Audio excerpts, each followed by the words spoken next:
Souvent la question qu'on a quand on crée son activité, son entreprise ou qu'on a des multi-projets, comment réussir à être plus efficient, surtout si c'est des projets où on veut mettre de la valeur et du sens. La base, bien sûr, c'est la méditation. C'est ça qui aide à être beaucoup plus présent, beaucoup plus centré, beaucoup plus concentré aussi. Parce que la maîtrise du temps, je dirais, ou de l'emploi du temps, pour commencer, c'est grâce à la concentration. Plus on est concentré et complètement dans ce qu'on fait. Par exemple, on fait tel ou tel acte, souvent on pense à autre chose. Mais bon, du coup, paf, on fait une erreur. On est obligé de recommencer, donc ça va prendre plus de temps que prévu. Alors que quand on est bien concentré, ça veut dire que quand on fait un acte, on ne pense qu'à ça. On ne pense absolument à rien d'autre. Il n'y a que ça qui compte, on est à 100% dedans.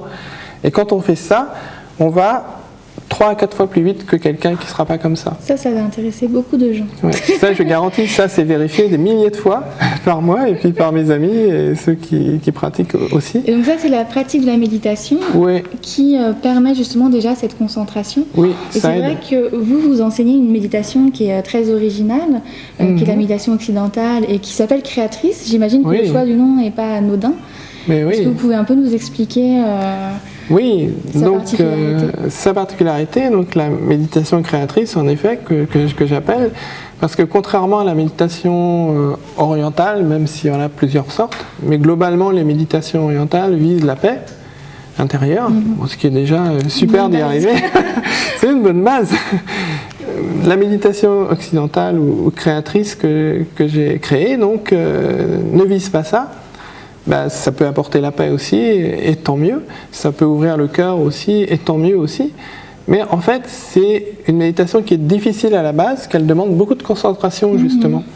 Et le fait de cette concentration fait qu'après, quand on est à l'intérieur de soi, on a une certaine ouverture de conscience qui permet d'être créateur à l'intérieur de soi.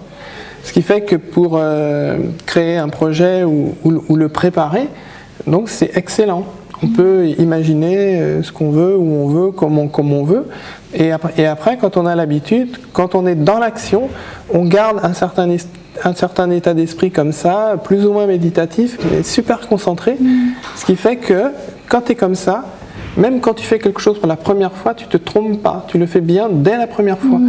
Et plus rapidement que quelqu'un d'autre.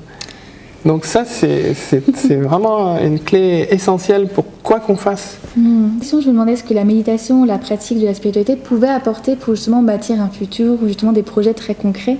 Oui, ça apporte une certaine maîtrise de soi, donc concentration, donc plus grande efficience dans les actes, plus grande présence à ce qu'on fait, puis à nos relations aussi. Et quand tu dis créative, est-ce que ça peut aussi nous donner des idées nouvelles Et oui, c'est génial pour être inspiré, quoi. Parce que quand tu penses à un sujet sur lequel tu aimerais bien être inspiré, enfin, quand tu as fait le processus et que tu es en méditation, tu penses à ton sujet. Donc tu peux déjà peut-être avoir une image qui va apparaître et représenter ton sujet. Et comme tu es bien concentré, que tu penses qu'à ça, il y a des grandes chances que tu vas être inspiré, quoi. Cœur, donc ça amène le courage, ça amène la concentration. Et puis dans tes actes, tu es beaucoup plus présente, donc en effet ça amène plus de rayonnement dans tes actes, donc ça les aide à se manifester, à se réaliser aussi, à aboutir plus rapidement, plus... Et c'est des méthodes de ce qu'on trouve de modèles dans le Sentier des super-héros, mais c'est vrai qu'il y a aussi un livre qui est vraiment génial que tu as créé, L'aventure héroïque.